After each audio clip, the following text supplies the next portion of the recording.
Yeah. Hey, you win to do that, and who cares? You know? Like, it doesn't bother you. You can just leave. You're not a citizen. Plus, yeah, there's already so much advertising. I want to do something else here. I'm in New York anytime soon. There's an election. That, Yeah, I'm gonna just vote in it. Like, That usually looks cool. this has to do with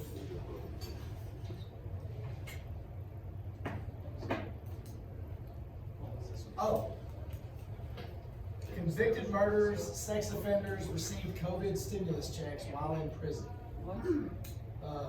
The federal government is suing convicted murderers and sex traffickers who received COVID-19 stimulus checks, ordering them to use these funds to pay restitution to their victims' families.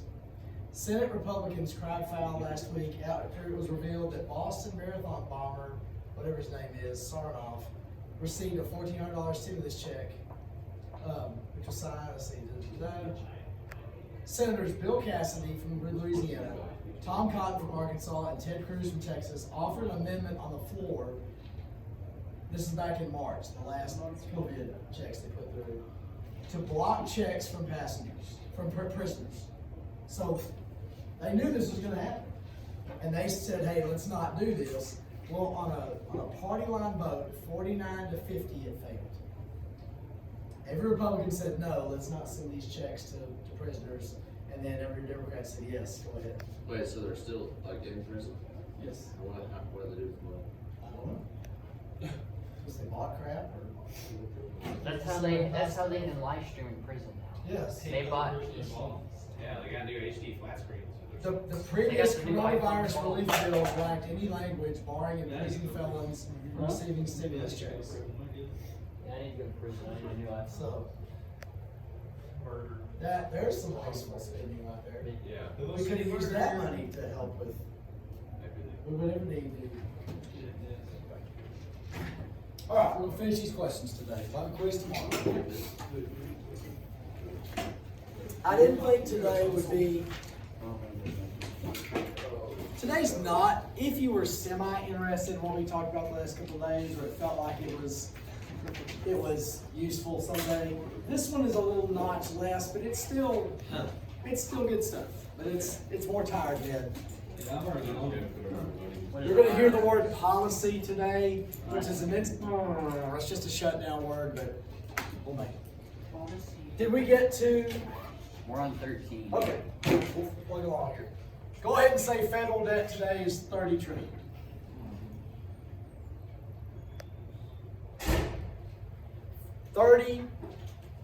$30 million millions. If a million people got $30 million each, we could pay the debt off. Okay, do you think That's how much of the government is just like, it's so big? Like, It really doesn't matter. yeah, I mean, it's like being on the Titanic and saying, "Hey, I'm gonna eat a steak." What the heck? I'm dying. I might as well yeah. eat the steak. You know? I mean, I Nothing guess to I do don't with that. really blame them at this point. I would like to stop. Yeah. You know, maybe if I'm gonna die of radiation poisoning, I can at least try to stop the nuclear reacting from flying. Let's at least stop that. And let's Stop the bleeding. yes, let's at least stop. Don't let's bleed out. Let's, yeah, there you go. But I want to say if you keep doing it, it wouldn't. He got the perfect amount of radiation. You know, that little sweet spot of radiation. Maybe make up one. Now, mandatory spending. What is mandatory? When you have to. You have to. This is spending. Social Security is mandatory spending. Medicare is mandatory spending because it's a program, it's a law. We've said we're going to do this, so that has to be done. Look at your phone. How much mandatory spending, what percent of our budget or spending was mandatory spending in 1962? Wait, you said Social Security and what? And Medicare is mandatory spending. What percent of our spending was mandatory spending in 1962?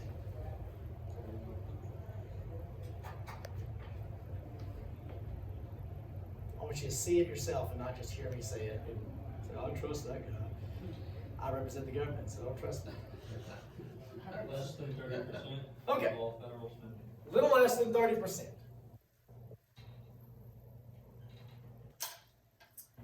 Now, look up 2020 mandatory spending.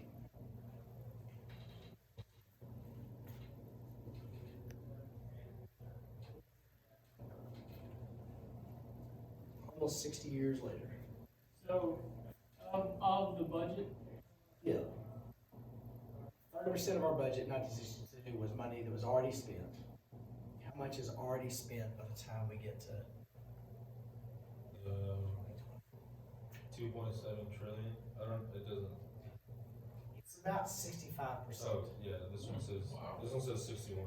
Okay, let's say 60 plus. Is everything mandatory just cost more now, or is it just? Well, Making another mandatory spending is interest payments. When you're in debt, you have to pay interest payments. You don't have to pay the debt down, you have to pay interest payments. So as that debt increases, and we have signed up for more stuff. So your paycheck, Making more stuff mandatory.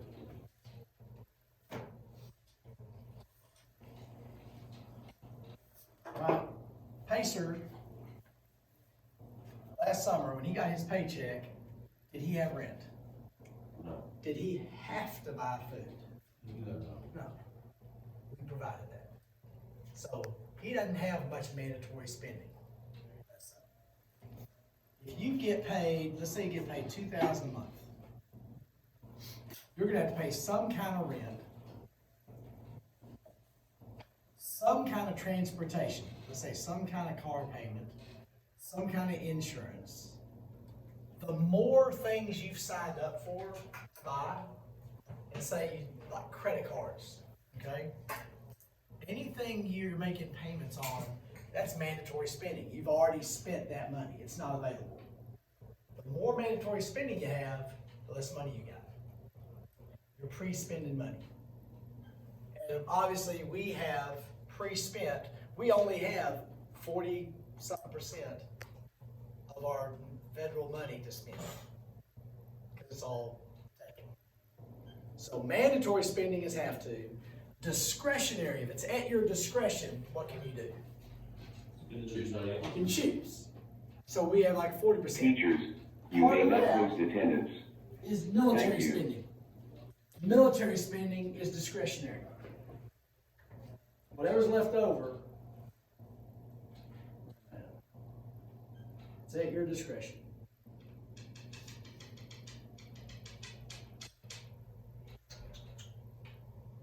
Food in a family is discretionary spending. Whatever's left over, you can spend on food. Girl, there's something left over. and it sounds kind of dumb, but like, why don't they just only spend what's mandatory? Like, I mean, which I would include the military in that, Mhm. you know, like maybe allocate military portion that's mandatory. Well- Instead of leaving them this large chunk, oh great, you're able to borrow money that we can just get do whatever we want with. If something comes up. Sunday morning, Titan put his boots on and he started yelling. And he had big socks. I said, take those socks off, put the other socks. We barely got his boots on. And he was all day, so we get to buy new boots for him. And we have, well, okay, especially when it's only 30%, you have a lot extra, you can do something, you can put stuff away and maybe save, whatever. But when it's down to 40%, instead of 70% discretionary, when it's 40 and less, it's hard to do that. You know what I'm saying? Like why? Because you have a lot less money, there's a whole lot of things we gotta, So you just We gotta can't do- really just right. feel good about just putting it Yes. all away. like we don't go on vacation. That's what we're gonna do this summer. The plan is to go on some vacation, because we're gonna refinance the house, have a savings account, be rich. So we're planning on, I told Christy, she always wants to see whales. I've told her, maybe, unless everybody's still dying over there, we wanna go to Los Angeles. And I don't wanna go to Los Angeles. She always wanted Titan to go to Cars Land, at Disneyland, and I wanna take her to see whales. Los Angeles. Not actually Los Angeles, but I wanna go to like Santa Barbara and see the whales. Yeah, actual Los Angeles sucks. Yeah, the ones. My head is. San Diego's way better. Alright, let's see what we got here. Fiscal. Can't go to hell. Fiscal I went there right before COVID. means I money. had to go. So when you see fiscal, think money. The fiscal year is like the accounting year, the business year. It goes from October to October. Wow, October. You think about Maybe so you can finalize everything before you have to start doing taxes in January and have it for sure done. Wait, you let taxes in, Yes, but you start in January to prepare to get them ready. but you sit them in. Yeah, I don't know if that's true, but just the county, like the school business year is September to September. Our fiscal year is September. But for the business people, for the government, it's October to October. And every quarter, they take measurements, county measurements, every 3 months. I feel like, don't businesses do that? Yes. So your last quarter, Yeah, or the previous quarter, or next quarter, that has to do with accounting and business and money stuff. You could have different, periods you can use for your business use. Yeah, like we lost $250,000 last quarter, but this quarter we plan on making $100,000. You know, that's how they. Now, OMB, we've done this before. The OMB is the Office of Management and Budget.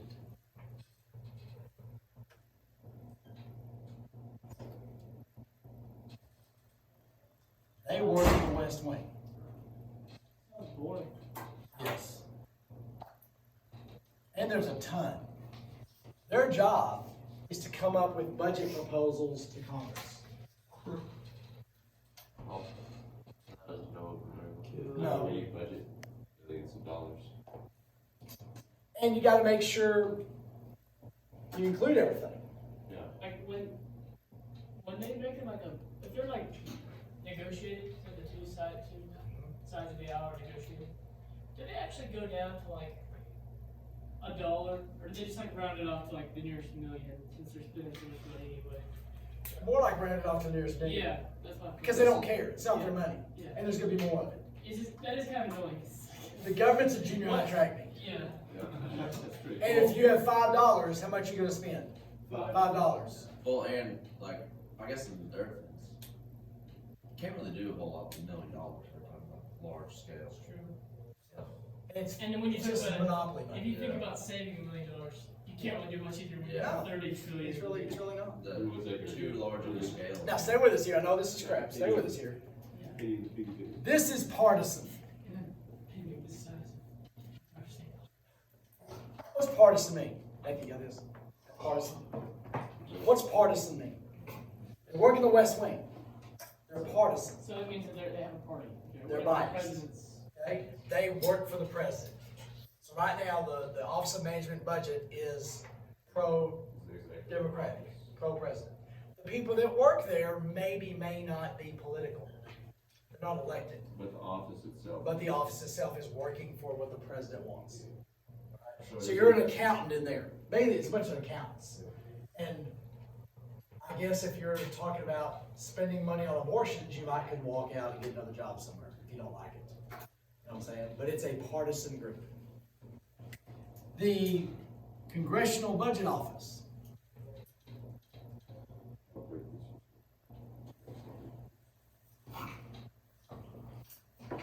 They are non-partisan. So what does that tell you? They're neutral. They do not work for Congress. They report to Congress. So they're like almost their own. They're on our side. They're the ones that report money waste, So they're like, they're saying, the watchdogs. yeah, so they're saying like, why would you spend this much money if we can just do this and save this much money?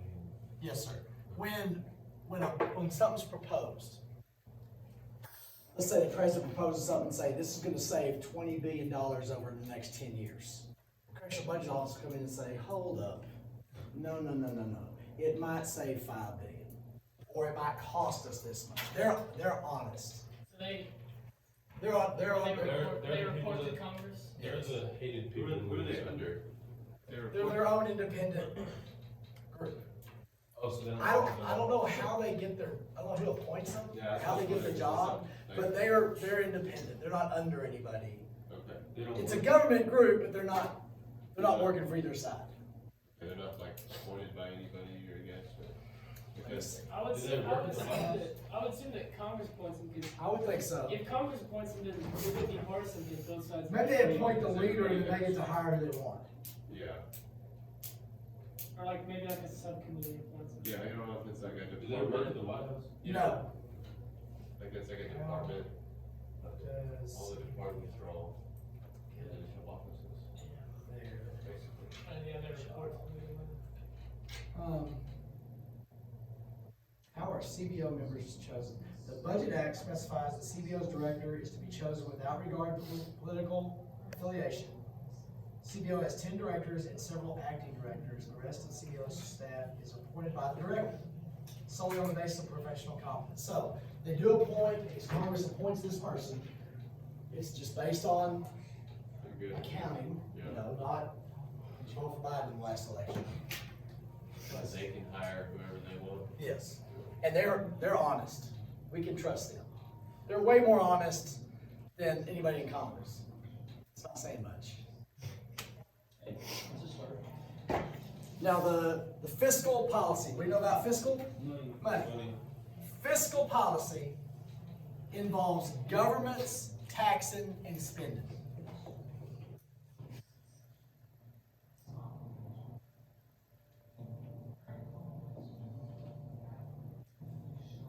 They do affect us, but their focus is on what government can tax, the IRS policies, and spending.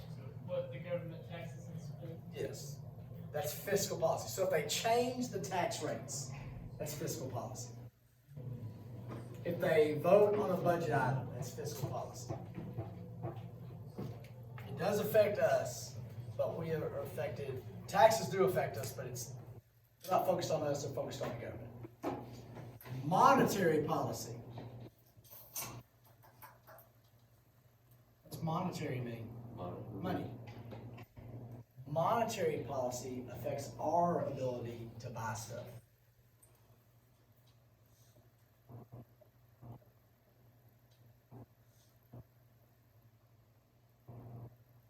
It directly deals with money that's available. This is tax and spending. This is money available to us. So what does that exactly mean? Right? Okay, The Fed is responsible for monetary policy. Not the feds, which is usually the guy in the suits and the dark glasses that the bad guys. The That's usually- fuzz. Yes, this is the Fed. The Fed is the Federal Reserve Banking System. What do they call it, a Fed then?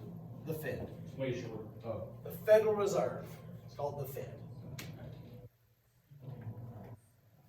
Not every bank in America has to be a member, but most of them are. A huge, huge percentage of them are. I would say 95%. Uneducatedly saying about 95%. Just a guess. I cannot explain nuclear reactions, but I know they happen and I can just shake my head and say, yes, the nuclear power plant makes it where I can turn my lights on. And that's all I need to know. I know more about the Federal Reserve banking system. I know a lot more about it, but I don't know everything about it.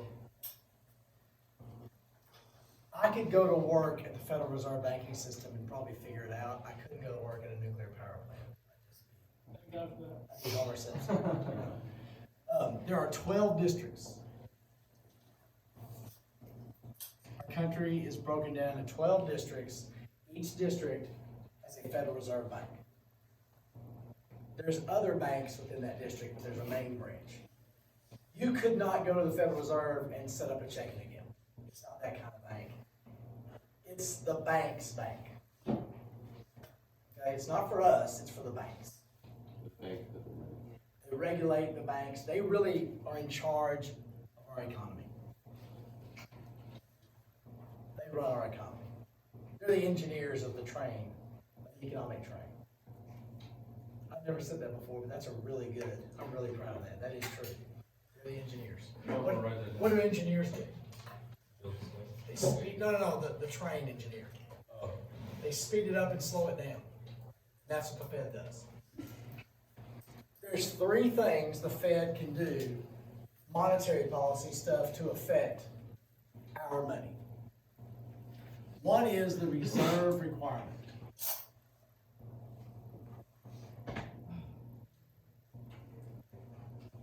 I told you it was the bank's bank. Banks are members of the Fed, have to keep a certain percentage of their assets in the Fed. So I'm just making up a number, let's say 15%. Which means banks have access to 85% of their money. How do they make money? People borrow money to buy a car or buy a house, and they pay interest. They pay this much. And they pay you this much on your interest. So they make money loaning your money out to other people. Is there a chance that loan might default and they don't make money off that loan? Home equity loans. We'll talk about that later. You're allowed to borrow 80% of the value of your house, not 100%. If you borrowed 100%, it's possible you could lose your house. So you get into trouble and you try to sell it, maybe you can't sell it for the amount you owe on it. So they make it 80%. Basically, you're renewing your mortgage, and you get the leftover money after they pay the loan off.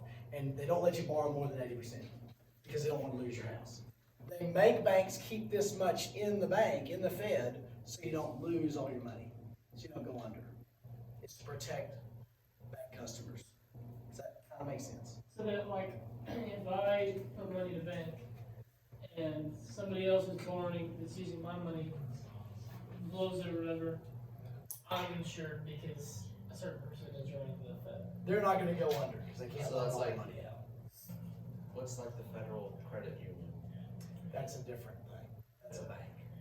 No, Maybe you work. maybe that's not it. It's The like, FDIC? yeah, what is that? FDIC. Yeah. That is a government program that insures every account up to 100 grand. Okay, so if you got more than 100 grand, you have to have another account. If the bank goes under, you're protected. But the government pays for it. Now, if they raise the reserve requirement, if they increase the percent the Fed has to keep in the bank, how does that affect you buying a car and a house? Makes it more expensive, right? There's less money to loan out. So it makes it harder to buy a car or a house. Just because. If they raise, there's less money available. Flip side, if they lower the reserve requirement, easier. That's how our economy is measured. Buying cars and buying houses. If people are buying cars and buying houses, the economy's good. If people stop buying cars and stop buying houses, the economy's dropping.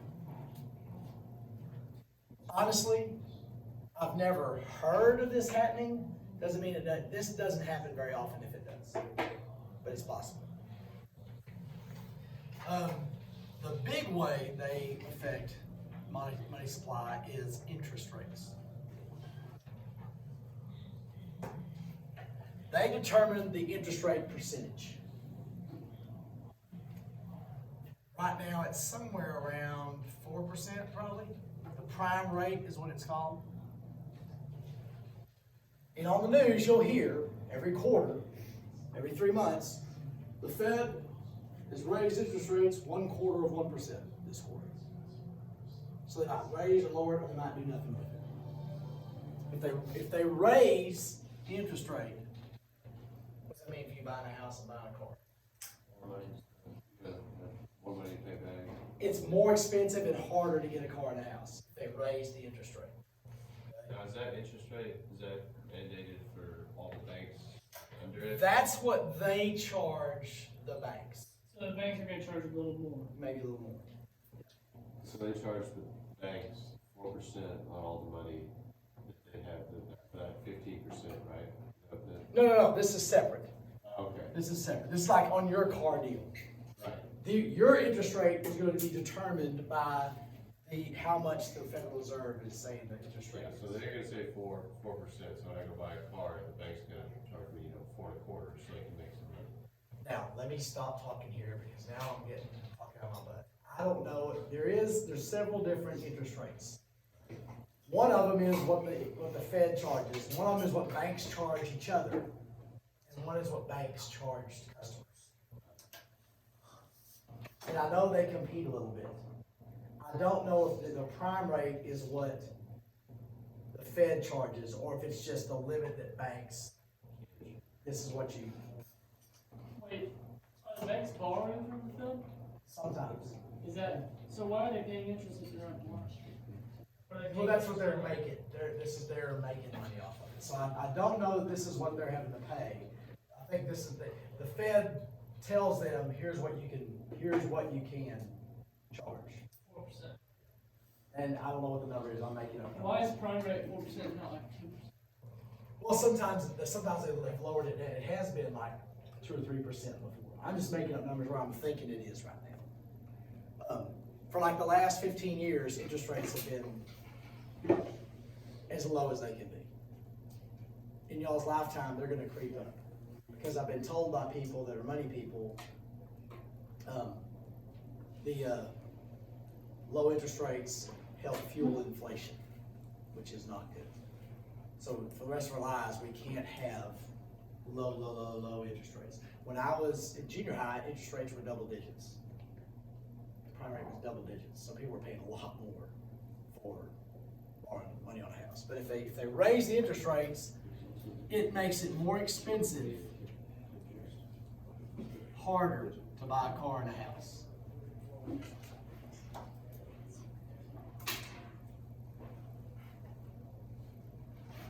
Flip side, if they lower it, what does that mean? Less expensive. Easier to buy a car, less expensive to buy a car and a house. Now, this is why I say that the Fed is the conductor or the engineer. They can speed up our economy or they can slow down our economy. Now here's where I'm not a nuclear scientist. There are times where our economy, if they're coming around a curve, you gotta kind of slow down a little bit. You can't be going full speed. There's times where to slow down the economy and slow the growth a little bit. Tap the brakes. I'll just say yes, okay, I get it. Wait, what would be tapping the brakes? Raising the interest rates here or raising the reserve requirement. That would be a way to slow down the economy, the growth of the economy. Why would you want to see that? I picture like going downhill, there's times you gotta slow it down. You can be going too fast. There are times our economy could grow too fast. Maybe inflation, Maybe it has to do with the fact that it's easier to buy a Maybe car or to houses. keep businesses, Yeah. yeah. And it's more easy to like just use credit cards and everything, Yeah. and like not ever get in debt and stuff like that. Yes. And the last is the money supply. The actual number of dollar bills. The Fed is in charge of that. Now, there are economists out there who study the economy and are experts who think we should gradually increase the number of dollar bills every year. There are some that want to just dump money and expand the number of dollar bills. If I take steroids, my squat and my bench are going to go up. But there's long-term bad effects to taking steroids. If you double the amount of dollar bills, there's a lot of problems that fixes short-term, but then it creates huge problems long-term. In the history book last year, there's probably a picture of an old lady in Germany after World War I rolling a wheelbarrow full of money to buy bread because Germany just printed up German dollar bills and the value of the German dollar just plummeted and bottomed out because it makes the dollar bill worth less. It's not exactly like this, but if you have a Johnny Unitas rookie football card from the 50s there's probably only like 6 or 7 of those. They're worth tons of money. But well, Joe Burrow rookie card is not worth as much because there's thousands of those out there. So the less you got of something, the more valuable it is. If you overproduce it, the less valuable it gets. I don't think an economist would say, well, that's perfect. I think like, but So when they print all that money, who do they give it to? the Fed, every dollar bill goes to the Fed periodically. Right. If it's Yeah, tore like up and this, crappy, nope. the Fed replaces it. Shredded. The mint over there in Saginaw that makes the Yeah. dollar bills, So it just circulates. Yes. through there. and they can increase the number of dollar bills or they can decrease the number of dollar bills. But what does that do? Because somebody had, you know, a certain amount of dollar bills, you know, wherever store or whatever they did, where they're circulating Yeah. through whatever ATM machine, they had a certain number of dollar bills. They just print out more. They're just gonna put more in there. I mean, what does it do? Well, Because essentially it's free money when you per, print it, but as a rule, they just replace the number of dollar bills. Right. Every once in a while, the government will say, or the Fed will say, hey, let's add another to it, let's keep adding some more, or let's hold off on adding. so does that give whoever they send the money back out to just more money? Or more, I mean, because it's really Well, not, what it's happened- worth less, the but bu- somebody has more. I don't know how it all happens, but the banks, the money filters through the system eventually. I don't know exactly how or who. Cause I get it, if like you just pretty much money and everybody has, you know, more money, then it's gonna be worth less. I don't know how it works. I just know it does. Yeah. I know they do it. I know the nuclear reaction happens. I have no idea how it happens. Something happened and exploded and nuclear stuff goes Are everywhere. you asking how it goes, like, this, from, like, how the value decreases, the inflammation? Part of it is that, this is where I really don't know what's going on. I can't think about this very long because my head just explodes. But like each dollar bill around the world is not worth $1. It's not $1, Right. but it's their dollar. And we're all competing with each other.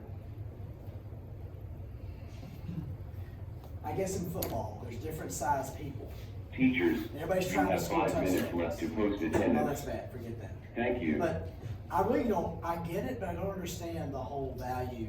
Like the exchange thing. Yes, exchange Well, I rates. guess it's like, It's like who paid the $1, actually Right. $1? I guess America did. America did, but then why is it so different from the pound and the mark and the euro I and? guess it's just a competition to see who Euros can are make almost their the same. dollar Worth more, I guess. strip. Euros I is guess. only $1.13. Yeah. there's- But here's the thing that really blows your mind, the euro is used in all the European Union countries, but they also have their own money too. Yeah, also- They got francs and France has francs. Sterlings and- Georgia, all, and I just like, I try to understand it, and I just say, that's it. No, I'm not talking about this anymore. My mom and dad went to Mexico. Yeah. And my dad said he got so mad at some of the people that cause he all he had is like he had to go to ATM or something, and he pulled out and started and he got so mad because everybody was like, "Sir, you can't use this money at all." And it was just funny how he was explaining. He like it was. And usually in Mexico, our dollars, you can buy more in Mexico with a dollar than you can Yeah. with Same as their India. Currency. Right. India, Yeah, because their it's, currency is just so worth. it's like $20 a month to have a maid in India. My aunt went to India and told me. Had a bit of mission trip to Honduras, and there's this guy that, you know, when you get off the plane there, it's just like, you just get hit by people. So you- Gringo. She just had like, she had a couple 20s. Yeah. And she wanted to buy from this one guy because he really nice. She was gonna buy like a Coke or something. Well, she tried to pay him with a 20. He didn't have enough change with him to cover Yeah. just like the change, because it's just the American dollar there is worth so much Right. compared to theirs that he didn't have enough change in his like thing to like pay her back. So I don't know. I think she just ended up just She was like the giving Dingo him like, oh, 20 and you made of money? yeah. So how much did it like cost for the coach? I mean, a Coke beer would probably be like it's so bad. It's probably Like like 10 worth cents? 10 cents, yeah, Oh, or 5 cents. that sounds fun. Yeah, but It's $5. Tomorrow we'll do the last one. Well, No, do the last one tomorrow. Sounds fun. Well, in Belize, it's like, Well, it costs $20 there. You could retire. That's why people retire down in Belize or Costa Rica, because the cost of living is so much I lower. was supposed to go to Costa Rica this Friday. Yeah. Um,